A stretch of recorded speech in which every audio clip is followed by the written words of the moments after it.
Well, hello, Brandon. It's really good to see you and have you down here in Banff today. How are you? I'm doing great, Robert. Thanks very much. It's great to be here in Banff. The sun's shining. It's such a lovely day. The seagulls, we can even hear them, so it's absolutely brilliant. I'd love to say it was always like this in Banff, but it is a bonny day. Brandon, you're doing well as always. Life is extremely busy. What have you been up to recently? Well, it's always musical. We've been touring around, we've been recording, and I think we've been from Shetland right to the bottom of England.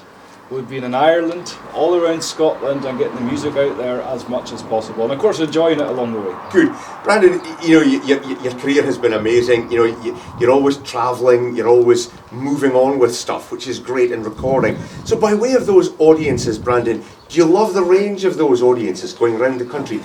Do you get the same feedback from Shetland to Ireland by way of your material? I always want to be the best I can be, and I also want the show the best it can be. So the show changes every year. It's a new production every year.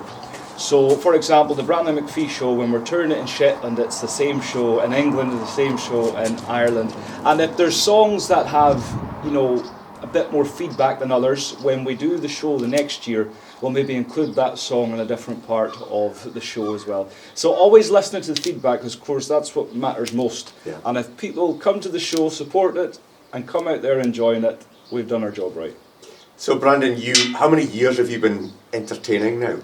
Off the top of your head? Well, I started when I was 10, so yeah. It's been 18 years now, so I'm 28. Yeah, the real professional all the way. But you always had a flair for it. Do you feel comfortable as ever going onto the stage, Brandon, by way of your material, choosing stuff and all the rest of it? Is that, by way of age, has your material changed much? Well, from an early age, it makes you think a lot more as I'm getting a bit older as well, because, it's always mattered to me, but it matters even more the older I get. Yeah. And the material, I've always preferred traditional music. I prefer the kind of stuff, your Johnny Cash, Jimmy Shand, Jim Reeves. This is the kind of things that someone could expect part of the show. So the material has been changing. I must know hundreds and hundreds of tunes and hundreds of songs since I started singing as well, which I think I was about 17 at the time then. So always learning new stuff, and I write a lot of my own stuff now too. You, by way of being a performer myself, when I was your age, it was so easy to absorb stuff really quickly.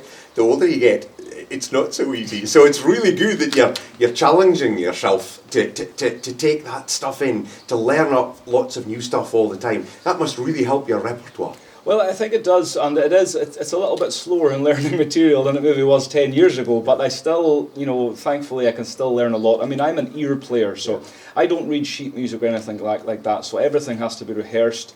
And when you're learning new songs and learning new tunes, maybe with the accordion, it keeps that going, that you can still be able to pick up, a variety of music fairly easily.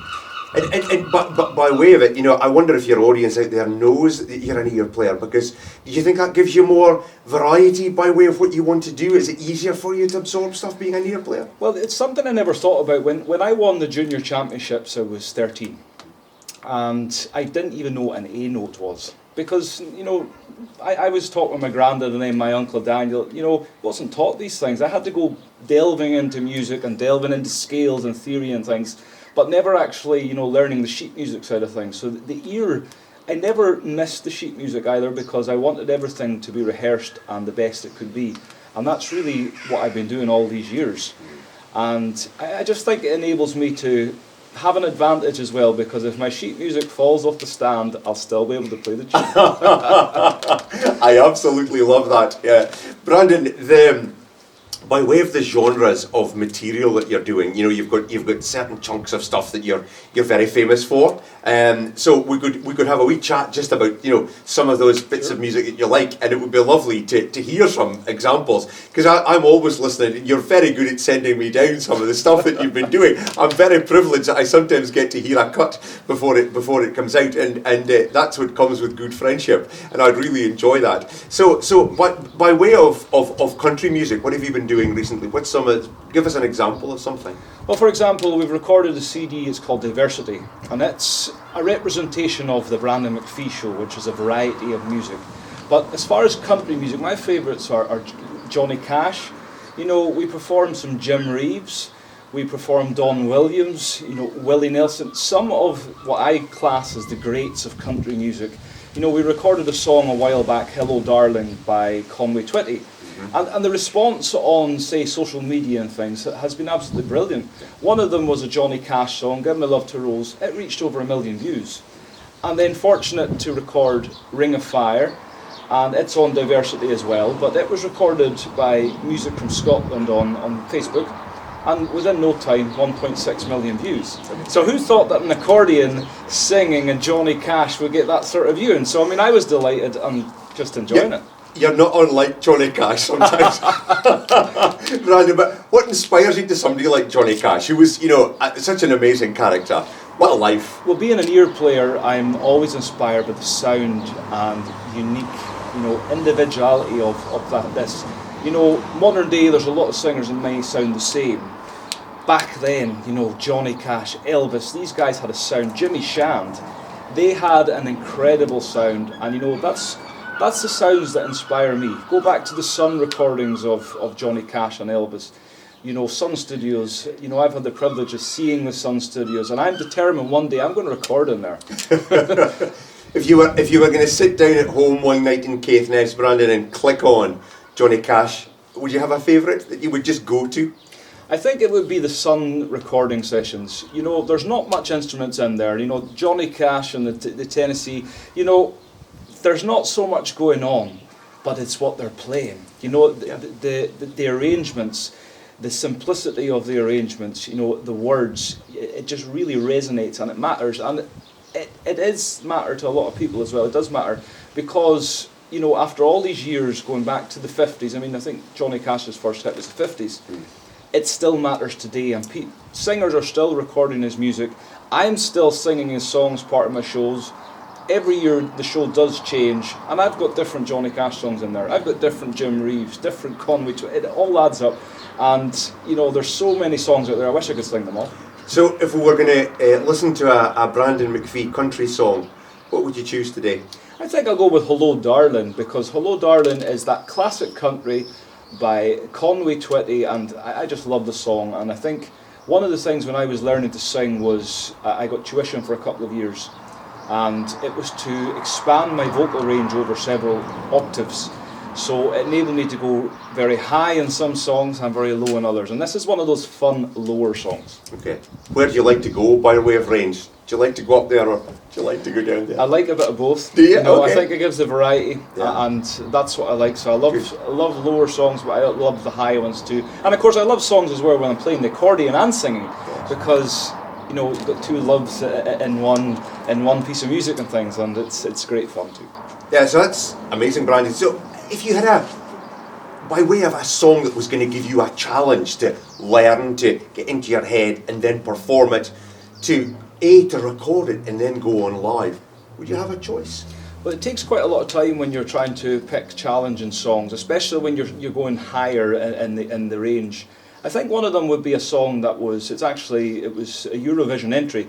It was Pat McGeechan, and the song was called Chance of a Lifetime, and it took quite a long time to rehearse, and then we went into a recording studio and recorded it. But another one would be, for example, Learning How Great Thou Art. The range can be very, very low, and then all of a sudden it gets very high. And these are some of the songs that I found a challenge, but it's part of the show as well, and mix us in with some different varieties of songs and some tunes as well, and it all adds to the Brandon McPhee Show. And there's nothing to beat a good challenge. Well, I'm always trying to be better. I'm trying to be the best I can be and aim for a high level, because I suppose as well, if I keep doing the same thing year on, that I'm always trying to aim higher, and that's just a goal that I've always wanted and always done since I was such an early age. And keeps you top of your game. I'll keep trying.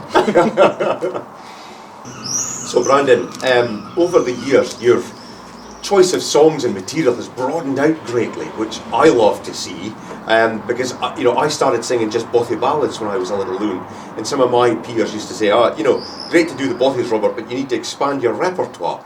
So you've done that greatly, because you sing lots of different styles, and it's lovely to hear you including some folk songs in there, Brandon. One of my favourites that you've recorded recently is the Ramblin' Rover. Where did you pick it up from? Oh, well, I heard that with Siobhan Miller. You know, I think everyone has heard that. It's such a fun song. And of course, it was recorded by Silly Wizard, of course, written Andy M. Stewart. And you know, it's one of those songs that adds to our show. And we include quite a few folk songs in there as well, which always proves very popular and it adds to the variety of it. But going back all those years ago, you know, I would listen to and do nothing that wasn't just accordion music. So I'm thankful now, all these years later, I've opened my mind up. I'm doing different styles, different songs, and you know, it all adds to the show. It's a bit of a tongue twister at times with Ramblin' Rover, especially that last verse and things. How do you cope with that, a tongue twister in a song, right way of tempo and timing? Well, I suppose it's just rehearsal. You know, I have to do the rehearsal, and then at the same time, you know, when you listen to an artist as well, you have to try not to emulate the accent sometimes. Because, you know, Caithness and Glaswegian sometimes can be quite different. Well, at least I can claim that two of my great friends are Siobhan Miller and Brandon McPhee. So how special in life is that for folk like me? The thing is, you need to teach me a bothy ballad. Oh, well, I'll easily teach you a Corncus and a bothy. That's a challenge. That's the next challenge. That's a challenge. Yeah, absolutely. Brandon, Scottish music has always, and Scottish song has always been at the forefront of as so much of your other material. How big a part does that play? Where does the balance come in your act? So the balance is pretty even. There's a lot of songs in there. There's country, folk, there's Scottish accordion. You know, the style of Jimmy Shan, Will Starr. You know, there's even some Cajun in there. I love Cajun music. It's such a happy, joyful music. Yeah. And there's a few hidden surprises. You know, there's even a few Frank Sinatra songs thrown in there, a bit of Elvis. So, you know, it is a variety show. And that's where the accordion fits in as well. And it all fits in part of the show to make a show that we can be proud of, and one that people would come out at the end of the night and say, you know, I loved that show, or, you know, that show passed really fast, which is always a good thing. So is variety the key to that, Brandon? I think it is. It's a diverse of the variety of the show, really, is the thing. And to get something in there, because it's not everybody, something I found, and probably one of the reasons I started singing too, it's not everyone that can listen to accordion music for 2 hours. You know, Simon Cowell couldn't. So you have to diversify the programme. I could. Me too. You have to diversify the programme, you know. And that's where it goes, you know. I mean, it's funny because, you know, our country is full of beautiful theatres, yes, huge theatres that once were packed, and they were also packed with people putting on variety shows, I always feel it's an awful pity that that variety has sort of nearly come to an end in many respects. Look at all the great entertainers over the years. You know, most of them were variety entertainers, and sadly, that shows are not there anymore. Television's probably killed it over the years. Unfortunately, you know, that shows isn't in existence anymore. But, you know, my heroes, you know, Jimmy Shan, Will Starr, you know, even Andy Stewart and the Alexander Brothers toured the world with these Scottish variety shows. And they were really, really popular because they made careers out of this worldwide. And after all these years later, you know, the public still know the songs, still know the names. You know, there's a lot of modern music coming out of Scotland at the moment, which has progressed on to a different kind of genre, Celtic. But, you know, the thing is, if not for the traditional music, there would be none of that. Yes. And I think, you know, the world would be a happier place and a better place if we had variety shows and touring around the venues with these shows as well. And a lot more, you know, there's so many incredible acts in Scotland, and we are so lucky to have the heritage of this, and I think, you know, we need to get back out there with this variety show. Those are very wise words, Brandon, from a young performer like you, and I mean that most sincerely. It's really encouraging to hear you say that, because I think there still is a place for variety out there. And it's very interesting when you do it, or if I take part in a variety evening, it packs them in because you're covering so many angles, but at the same time they go away thinking, gosh, we missed that. We miss that variety. So it's lovely that you're doing variety and keeping lots of different styles in your music. It's really good. So on the accordion then, Brandon, you've had an amazing career in accordion, but principally because you play a 3-row button key, which you got those lessons and that encouragement from your grandfather, and your uncle, which is lovely. It's been a big part of your life playing the box. And Brandon McPhee out there today to audiences, etc., is known for being this champion of the 3-row button box, following on from names that you've mentioned like Sir Jimmy Shand and Will Starr, etc. I hope you feel quite proud that you're continuing to do that for that instrument and that music. You know, I feel really proud to be from Scotland, and you know, I'm very thankful to my granddad as well. I mean, not many people can say, you know, their granddad inspired them, and he's, you know, probably my best friend as well. And we spend a lot of time talking about, you know, some of the greats. Even after all these years, it's still, you know, most of us, we've heard the conversation over and over, and we just keep talking about it because we are proud, and we're proud of the music. And certainly, you know, with the likes of Jimmy Shand and Will Starr, they've inspired me all the way. You know, if I could get, you know, if I could do what they've done, you know, or even half of what they've done in their lives, especially, I mean, Jimmy toured the world. You know, he sold out the Sydney Opera House, you know, the Massey Hall in Toronto, you know, the Carnegie Hall. You know, it's incredible. And I think as well, you know, something that maybe media forgets after all this time, maybe they don't, maybe they still remember, there's been no other accordionist to ever do that. Yeah. You know, he is the most famous accordionist ever, and that's what inspires me, because it is possible to have a 3-row button box accordion selling out venues all around the world, playing Scottish traditional music. I've always thrived to be, you know, the best I could be with the accordion. I wanted to keep aiming for higher levels, as I mentioned earlier. But, you know, not forgetting, you know, the style, and not forgetting the influences that I've had, and even writing new tunes and things. You know, you still have the style of Shand. Yeah. And you know, Jimmy was born in 1908. I was born in 1996, you know, and still, you know, still inspiring many. Yeah. And I think, you know, playing the button key accordion, I'm really glad that I do. Yeah. I think looking back, you know, I'm older than you, obviously. It's great to see you playing, but I wish I met Sir Jimmy on 2 short occasions. And I remember I was quite young when I met him the first time in Achtermuchty at the folk festival. He was handing over the prizes. And he was a lot taller than I expected him by way of watching him, but I can still see this very slim man and going up to him to get my certificate and things from this one of my heroes, etc. And I didn't know Will, but you know, I used to watch him on television when I was quite small. But you always wish you can turn back the clock a little bit, as is in that song about Will Starr, etc. Mm-hmm. And when I think about those lads, and when I see you playing, Brandon, I wished that they could have heard you playing by way of it, because you know, to see instrumentation and musicality being transported down to another generation and being able to play it at that level is very, very special. So I hope you should know how incredibly special you are, Brandon, in keeping those traditions going, because we're all immensely proud of what you do. And I know those lads, Sir Jimmy Shand and Will Starr, would have absolutely adored what you do in music. Oh, thank you, Lovie. Thank you. Brandon, you had I know you collect accordions. I'm a bit of a collector when it comes to certain things in life. But I know you collect too. I know. Gets under the skin. You know, AA. It's accordion addiction. you know, that's a new one. That's fantastic. I like that. You know, it's serious. But you know, when I was 10, all I ever wanted was a Shan Reno. Yeah. And I was doing some shows. I was cutting grass, different things to raise money for my very first Shan Reno. And you know what I did when I got it? Started saving for my second.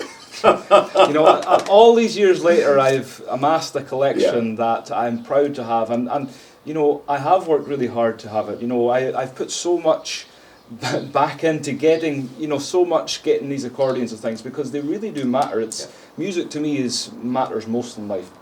And you know, I've been very lucky. I've managed to acquire Will Starr's, you know, Honor Shan Reno. It's the one you've seen with the four, but it's a button accordion. It's 3 rows, but there's a special roll stuck on with super glue. You know, what a tale this must have. You know, it was made in 1957. Okay. And I think I got it in 2017. Okay. Still playing, still sounds great. You know. Needs the odd TLC now and again, you know, but you know, gets repaired and things. When you strap on Will's box, or and I know we're going to speak in a minute about your recent purchase of another very special accordion. When you strap on those boxes that you've saved for, and you're going on to big stages, theatres full of folk and all the rest of it, and you strap them on and you stand up with their accordions on, what do you feel? Well, when I have Will Starr's one, it takes me all I can do not to kick my leg back.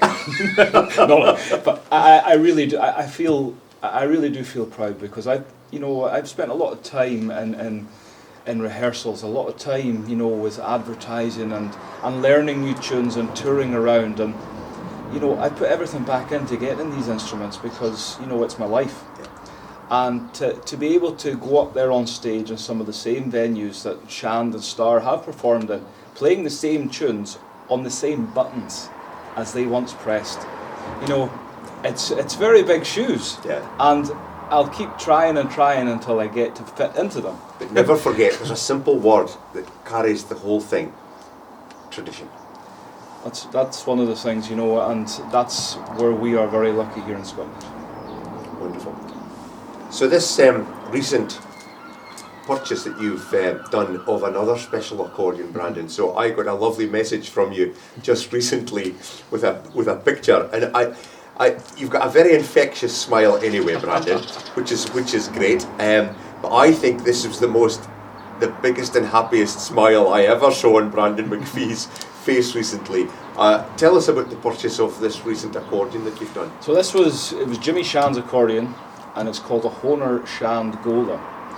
It was made in 1964. Jimmy got it in 1966. It's the only one in the world. It's a button accordion.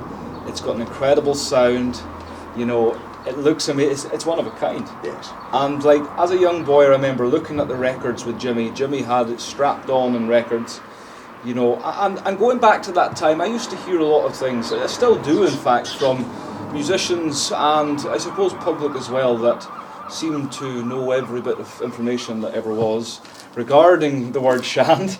And one of the things was, Jimmy didn't like that accordion. He never played that accordion. And, at the time, not knowing any better.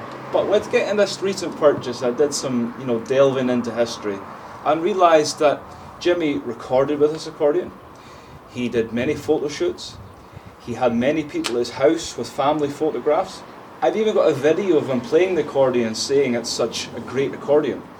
At the moment, I've got it to get some tuning done on it. It's been sitting around, for a long, long time, not played since Jimmy Shand.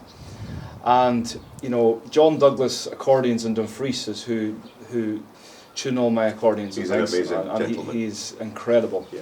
And, he says, listen, this accordion has been played a lot over the years. And I said, yes. I says, Jimmy, he says, it's had some repairs done to over its lifetime, which it does. Mm-hmm. Any car would, for that matter. I mean, it's 1960s and we're now all these years on. He says, it's been played a lot. So that ruled out the rumour of he didn't like the accordion. And when I got looking into history again, he got the accordion in 66. There's an interview of him telling different people he sold his accordions. That accordion he had the longest, because it was right up until his death he had it, which was then passed down to Jimmy Jr. Yes. And then Simon Howie. And I've got the accordion now. I'm so honoured and it's delighted. Still to bringing have a it. smile to your face when you said, I've got that accordion now. I think that's lovely. But it's great that you have that accordion now, because the wonderful thing is, Brandon, that you can put that accordion on and you can play it. You're a Scottish champion anyway, but you can not only play it to that level, but you can entertain audiences with that instrument that Jimmy Shand was filling theatres with around the world. So again, it's moving down the tradition, keeps on going, and that is really special. I hope every time you strap it on that you tell everybody how special that instrument is. It's a one of a kind, isn't it? There's only one in the world, and to have this instrument, and it belongs, it's with me in Caithness, Yes. and because of my accordion addiction, I've got a big collection. But of course, when you have a lot of accordions, you have to go through a rota as well about how many times you play them. So I've got them spread out with different family and friends and things. And my granddad's got a few as well, and they're all being played. And I play them as much as I can as well when when we're not touring and things as well. I love it's a beautiful instrument as well by way of its size and shape. But you're obviously having the studded shand down the front of it. Audiences must see that as well. So do you take a bit of pride in saying about the accordion when you're on? Well, there was a special day a few weeks ago. We've been touring a new show. This is 25 years since Sir Jimmy Shand's passing. And we've been touring a new show called Jimmy Shand Tribute Show. So it's some of the tunes that he wrote, some of the tunes he made famous. There's quite a few songs in there too, you know, about Jimmy Shand and songs that was relevant to the great man's career as well throughout the White Heather Club and things and different variety shows. And I think I'm right in saying I played the Honorgola on stage for several numbers before I had the honour of purchasing it, and that was thanks to Simon. You know, Simon didn't need to do this. He said, you know, you want a shot of this Honorgola? And I was like, oh, you know, and I did. And I was thinking as I was playing it, the accordion has never been owned by a button key player since Jimmy. Yes. And I was thinking, you know, that's never been played on stage in what would have been long more than 25 years, because of course Jimmy retired many years prior. Also, he did play the accordion, but you know, and to play that accordion on the stage, it was in Perth, and you know, it was such an amazing feeling. Yes. And it was a Jimmy Shand melody, Jimmy Shand accordion, Jimmy Shand fans in the audience as well. Yes. It was magical. Yeah, that's wonderful to hear you say that, Brandon, and enjoy that, because I know how long it's taken you to collect by way of getting that one-off accordion. So enjoy it. I hope your audiences enjoy it. We recorded that Shand song, Jimmy Shand the Legend, that the Alexander brothers recorded a few years ago about Jimmy. But it was your arrangement of it, and it's a wee bit livelier than Tom and Jack's version and things. It was lovely to record it with you, and you're always great fun to sing with. But it's to sing that song and to remember somebody like Jimmy is incredibly special. So it was a joy to record that song with you. Jimmy Shand is an absolute legend. Well, it was an honour to record the song with you, Robert.